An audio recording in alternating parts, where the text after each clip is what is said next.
존 하워드 펜이 작사한 홈 스위트 홈이라는 노래가 있습니다. 즐거운 곳에서는 난로라 하여도 내 쉴 곳은 작은 집 내 집뿐이리 꽃피고 새우는 내 집뿐이리. 1852년 알제리아에서 사망하고 31년이 지난 후에 미국 정부가 보낸 군함이 그의 유해를 싣고 뉴욕에 도착했을 때에 영접 나온 사람들이 인산인해를 이루었습니다. 군악대가 애국가와 예포를 울리고 대통령과 국무위원들이 모자를 벗고 가슴에 손을 얹고 애도의 뜻을 표했습니다. 왜 그랬습니까? 그것은 바로 모든 사람의 마음에 행복한 가정의 소중함을 일깨워 주었고, 가정이야말로 하나님께서 인간에게 주신 가장 아름다운 축복이라는 것을 가르쳐 주었기 때문입니다.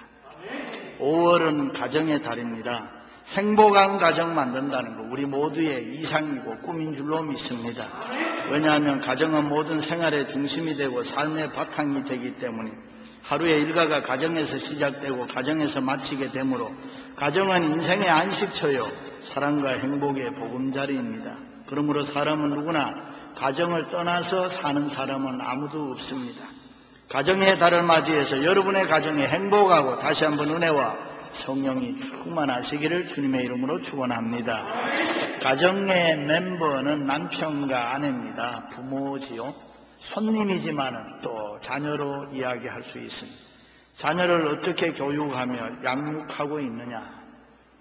하나님의 뜻에 맞게 하나님이 우리에게 주신 기업답게 가르치고 있는가 부모님들은 살펴봐야 됩니다. 많은 사람들이 자녀를 낳아 교육하면서 어떻게 해야 되는지 잘 모릅니다.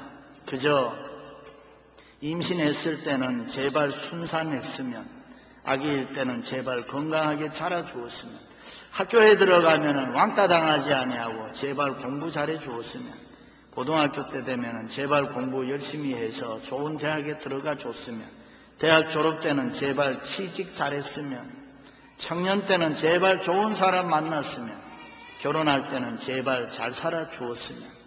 부모는 일생 동안 자식 생각하면서 살아갑니다. 자식을 위해서 염려하고 생각한다는 것이 그 교육은 아닙니다.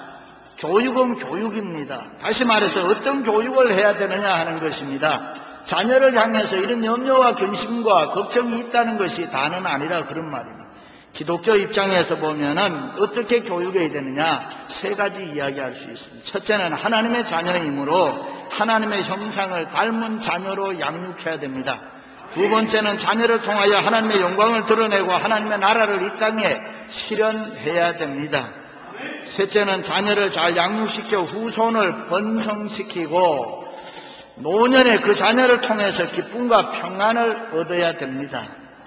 일찍의 역사가 아놀드 토인비는 인류 역사를 연구하다가 한 가지 놀라운 사실을 하나 발견하게 됩니다. 그것은 인류 역사는 어떤 특정한 나라가 이 세상을 계속 지배하는 것이 아니라 계속 로테이션 되더라 하는 것입니다. 한때는 애굽이 세계 최강대국이었습니다. 이 세상을 지배했습니다. 그 다음은 바벨론이, 그 다음은 아수르가, 또 한때는 로마가 이 세계를 지배했습니다. 그리고 영국이, 스페인이 세상을 지배했습니다. 요즘에 와서는 미국이 세계를 지배하고 있습니다. 다음은 어느 나라 차례가 될까? 한국이 됐으면 좋겠습니다.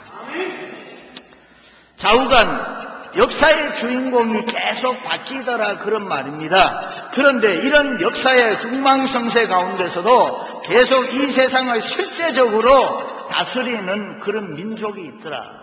그 민족을 주이시, 유대인이라고 이야기합니다. 세계에서 가장 훌륭한 민족 하면은 유대인입니다. 나라도 우리나라, 경기도, 강원도 합친 나라밖에 되지 않습니다. 아주 작은 나라입니다. 인구는 전 세계에 1500만, 그 중에서 미국에 700만이 살고 세계에 흩어져서 디아스포라로 여기저기서 흩어 삽니다. 그들이 그렇게 잘생긴 사람도 아니고 환경이 좋지도 않습니다. 세계에 흩어져서 사는 민족이 얼마나 불리한 여건이 많겠습니까? 좋은 것보다는 안 좋은 것이 더 많은 민족입니다. 그럼에도 불구하고 세계에서 가장 뛰어난 민족은 주이시들입니다. 세계에서 정치, 경제를 다 주무르고 있지 않습니까? 아인슈타인을 비롯해서 3분의 1이 이 노벨상을 탄 사람들이 주이시들입니다. 어떻게 해서 그렇습니까? 답은 하나입니다. 그들의 자녀 교육입니다. 지금도 세계에서 가장 좋은 자녀 교육의 모델과 샘플을 찾으라고 하면은 유대인을 이야기합니다. 그들은 어릴 때부터 뭐 어떻게 교육을 했느냐? 하나님에 대해서 가르쳤다. 신앙에 대해서 가르쳤다는 것입니다. 그들은 고생을 많이 했습니다. 환난과 핍박을 많이 받았습니다. 그러나 그들은 낙심하지 않고 좌절하지 아니하고 창조주 하나님, 섭리자 하나님, 그 하나님이 절대 신앙을 가르쳐 주었습니다. 그리고 지금도 세계를 지배하는 힘있는 민족으로 살고 있습니다. 역사가 아놀드 토인비는 이런 말이에요. 유대민족의 역사는 세계 속에서 기적 중의 기적이라. 그렇다면 무엇이 도대체 그들을 그렇게 만들었느냐? 신앙과 교육과 훈련이라 그런 말입니다. 그것은 훌륭한 신앙의 믿음의 어머니들 때문이라. 그들은 자녀의 신앙을 위해서 목숨 걸었습니다. 자녀들을 위해서 희생하고 헌신하고 기도했습니다. 그들이 좋은 환경에서 교육했느냐? 말씀드린 대로 그렇지 않습니다. 수많은 환난과 핍박, 고난과 어려움 속에서도 좌절하지 아니하고 자녀 하나 잘 키우자, 하나님의 자녀로 키우자, 끝까지 버티면서 역사의 훌륭한 인물들을 만들었습니다. 어떤 역사가가 말했습니다. 유대인의 피줄 속에는 그 어떤 민족도 모방할 수 없는 하나의 무서운 정열이 흐르고 있는데 그것이 신앙이라, 하나님에 대한 신앙이라, 창조주 되시고 섭리자 되시는 하나님을 절대 믿는 그 신앙에서 산다. 그래서 지금도 세계를 지배하는 민족이 되고 있다. 그렇습니다. 그들이 결코 머리 좋은 게 아니죠. 머리 좋은 민족은 대한민국입니다. 한국 사람들이에요. 우수한 민족은 역사가들은 이렇게 이야기해요. 독일 민족이라 그렇게 해요. 어떤 사람이 그래요. 중국 사람은 어떻게 생겼냐? 부자처럼 생겼다. 돈처럼 부하게 생겼다. 둥글둥글하게 생겼다. 일본 사람은 어떻게 생겼냐? 지적으로 생겼다. 안경 쓴 사람도 많고 과학자도 많고. 그러면 한국 사람들은 어떻게 생겼습니까? 한국 사람들은 한마디로 잘생겼다. 한국 사람들 잘생겼어요. 그렇습니다. 유대인들이 우리보다 잘생기고 잘난 거 특별한 게 아닙니다. 그런데 그들의 교육 방법이 우리와 다르기 때문에 우수한 민족으로 세계를 만들 수 있었다. 그렇다면 그들은 어떻게 자녀를 교육하고 있느냐? 유대인들은 세 가지로 나눕니다. 첫째는 가정교육으로서 자녀의 인격 형성, 신앙 교육입니다. 두 번째는 학교 교육으로서 자녀의 지능, IQ, 지적인 교육입니다. 셋째는 사회교육으로서 단체, 국가를 위한 민족 공동체 교육입니다. 그래서 유대인들은 지금도 도네이션 가장 많이 하는 민족이고 세계에 선한 사마리아인이 가장 많은 게 주이시들입니다. 그런데 여기서 가장 중요한 거 가정교육, 학교교육, 사회교육, 그 중에서 유대인들이 가장 신경 쓰는 것이 가정교육이다. 가정에서 뭐 가르치느냐? 하나님 가르친다. 유대인 가정에 가면 어느 가정이든지 작은 가죽 상자가 하나 있는데 그것을 쉐마라고 부르는, 쉐마라고. 제가 지난 주간에 베벌리힐스에 우리 집사님이 집 공사하면서 저보고 와서 기도해달라고 가봤는데요. 문 앞에 쉐마가 딱 있더라고요. 쉐마. 들어가면서 나가면서 그거 만지는 거예요. 쉐마를 우리는 신명기 말씀이 적혀 있습니다. 이 쉐마를 신명기 전통이라고도 부르고 이 쉐마가 가정교육에 뿌리고 자녀교육의 대헌장입니다. 그렇습니다. 그들 아침 시간, 저녁 시간 온 가족이 함께 모여서 오늘 읽은 이 본문을 평생토록 읽습니다. 그러는 가운데 하나님은 그들에게 복을 주시고 세계에서 가장 위대한 민족으로 만드셨다. 우리는 어떻습니까? 우리도 자녀 교육을 중요하게 생각합니다. 자녀 교육 때문에 이민 오신 분들이 있으니까요.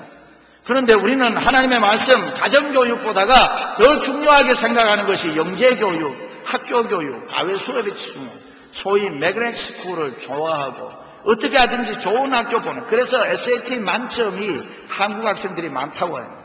근데 요즘에 아주 창피해서 죽겠어요. SAT 시험지 유출이 대한민국에서 됐다고 하니까요. 좌우간 여러분, 자녀 교육은 시험 잘 보고 공부 잘하고 좋은 대학 나왔다고 되는 게 아니라 이 말이에요. 실제로 미국 유학 와서 박사학위 받고 한국에 들어가서 대학 교수 생활하다가 부모를 칼로 죽여버리는 거예요. 여러분, 교육 잘못됐잖아요. 그 교육이 성공했다고 할 수 있습니까?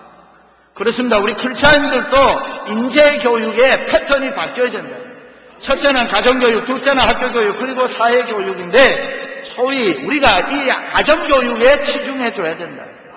그래서 스위스가 낳은 세계적 교육가 페스칼로치는 이 지구상의 가장 좋은 학교는 가정이다. 금세기의 성녀 테레사 수녀는 세계 평화가 가정에서부터 온다, 그렇게 이야기했습니다.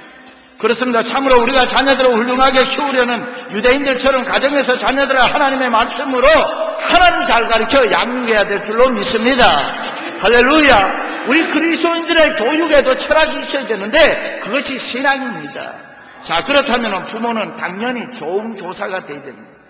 어린아이들은 성장하면서 모범적인 성인 모델을 찾게 되는데 그 이유는 어떻게 살아야 될지 나중에 크고 나면 나는 모르니까 어른이 되면 내가 어떻게 살까, 그래서 부모를 보고 닮게 되는 것입니다. 만약에 그 모델을 부모에게서 찾지 못하면 자녀들은 어떻게 되느냐, 방황하게 되는 것입니다. 그래서 텔레비전이나 인터넷에서 그 모델을 찾으려고 하다 보니까 나쁘게 되는 경우가 있다. 세계 자본주의의 초국을 달리는 미국에 이민을 와서 사는 우리들 정말 때로는 험악하고 힘들고 어려울 때 있잖아요. 자녀들에게 믿음의 본을 보여줘야 될 줄로 믿습니다. 하나님을 이렇게 섬기는 것이다라는 거 확실하게 보여주시기를 바랍니다. 너는 마음을 다하고 성품을 다하고 힘을 다하여 내 하나님 여호와를 사랑해라.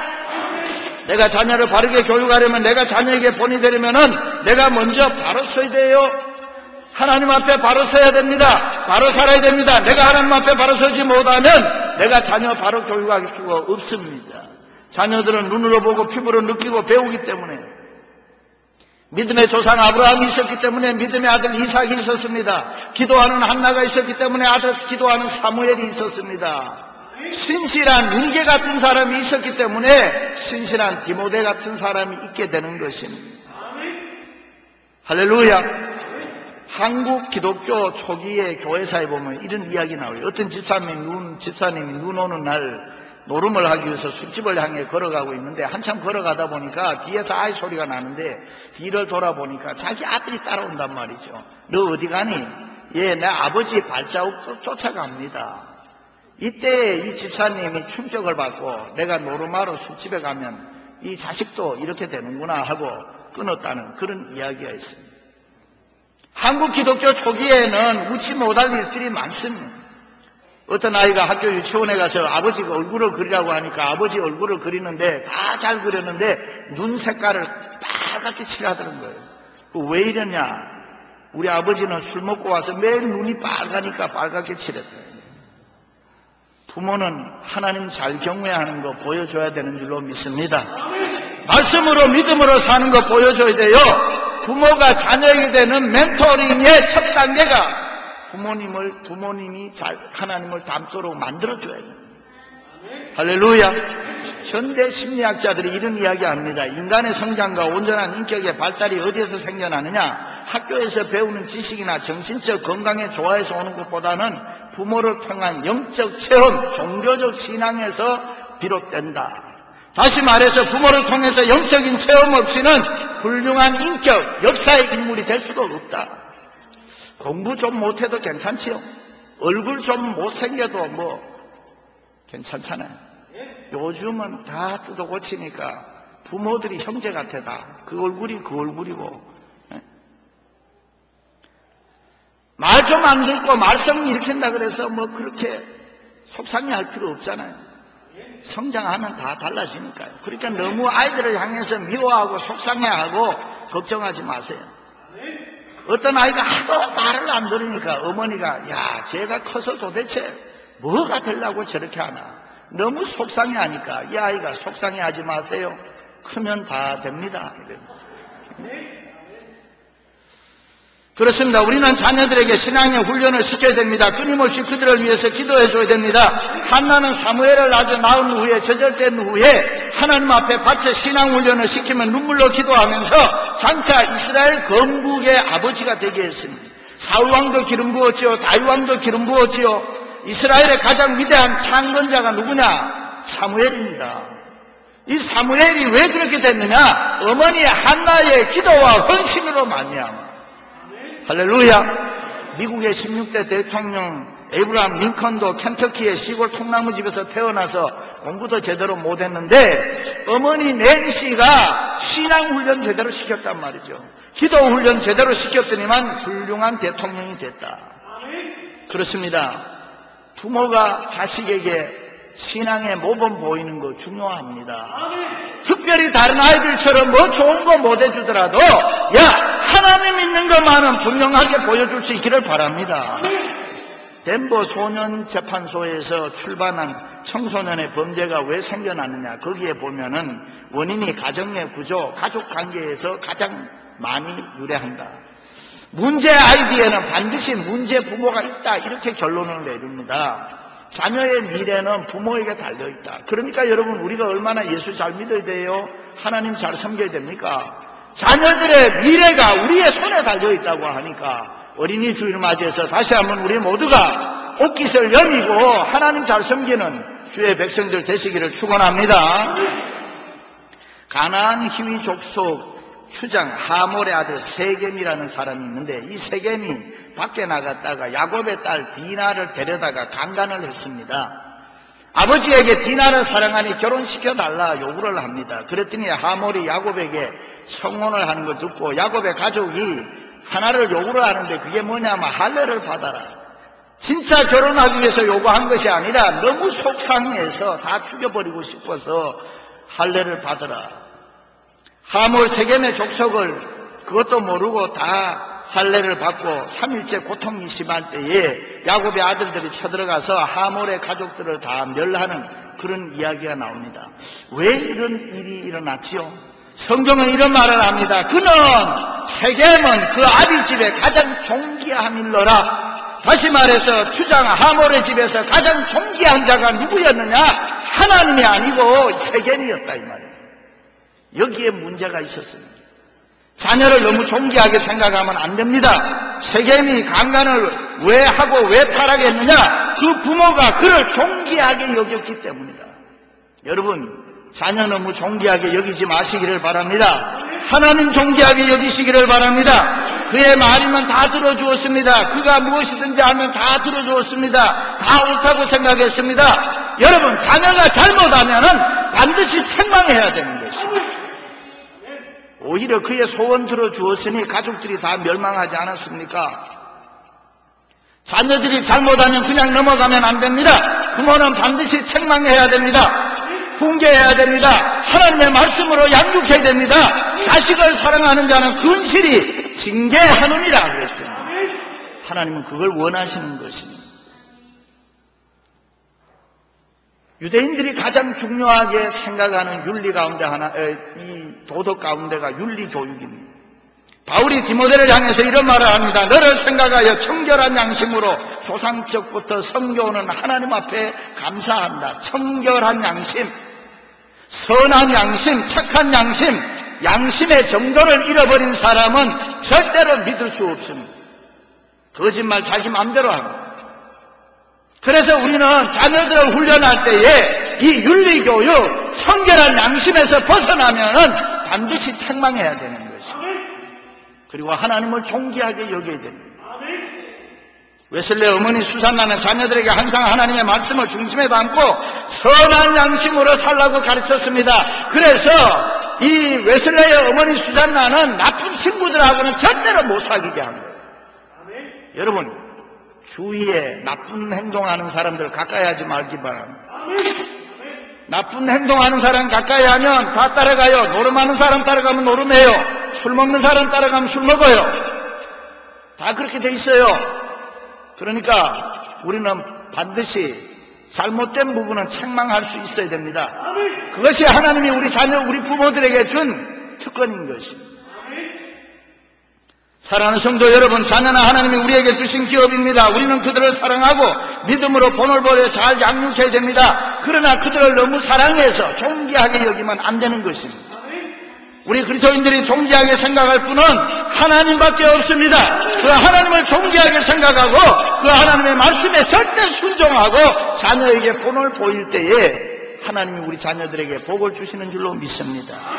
할렐루야. 사무엘은 부모의 영향을 받아서 한나의 기도 덕택으로 하나님 존귀하게 생각하며 살았습니다. 그래서 하나님이 복을 주었습니다. 그러나 엘리 제사장의 두 아들 홈리와 비나하스는 하나님을 존귀하게 생각하지 않았습니다. 왜요?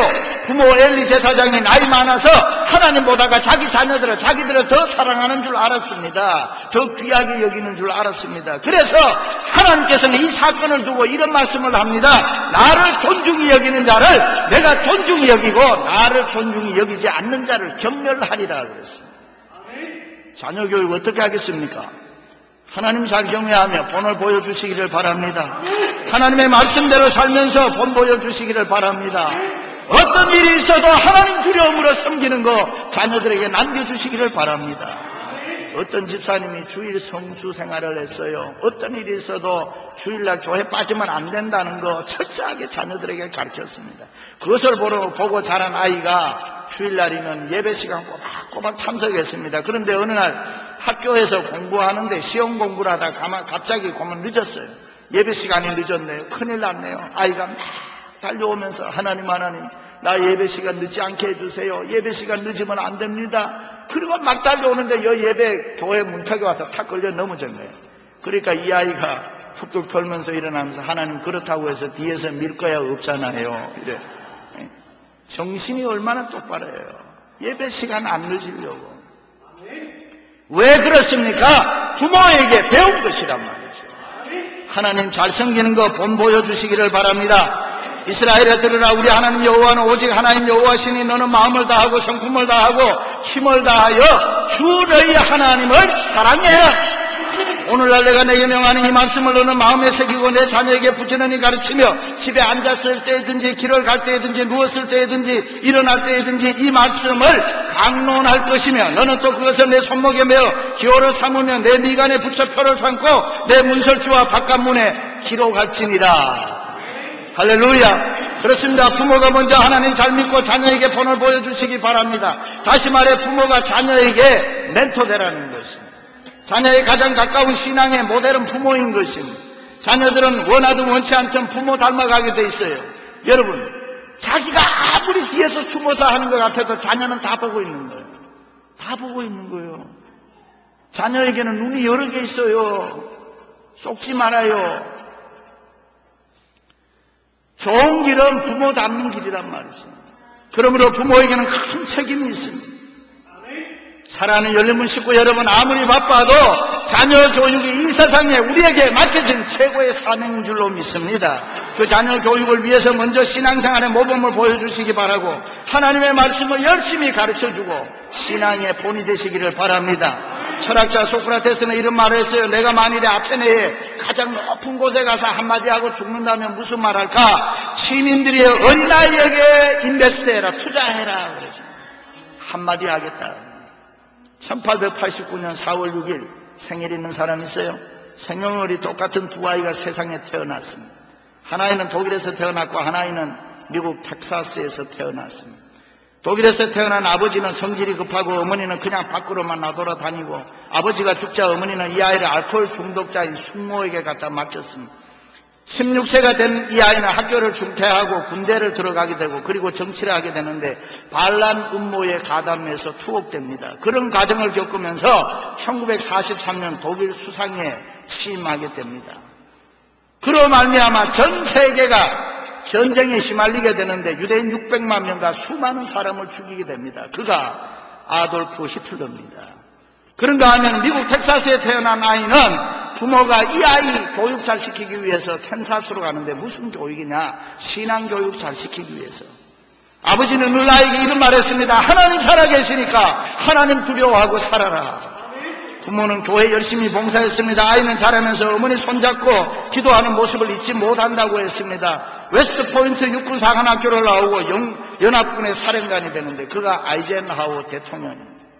공교롭게도 이 두 사람이 전쟁에서 만났어요. 1년 넘도록 싸움을 치열하게 했습니다. 히틀러는 방공 지하에서 벙커에서 스스로 목숨을 끊고 자살을 했습니다.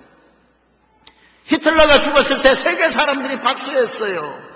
그리고 아이젠하워는 미국의 대통령이 되고 그가 죽었을 때에 세계는 그의 죽음 앞에 애도했다.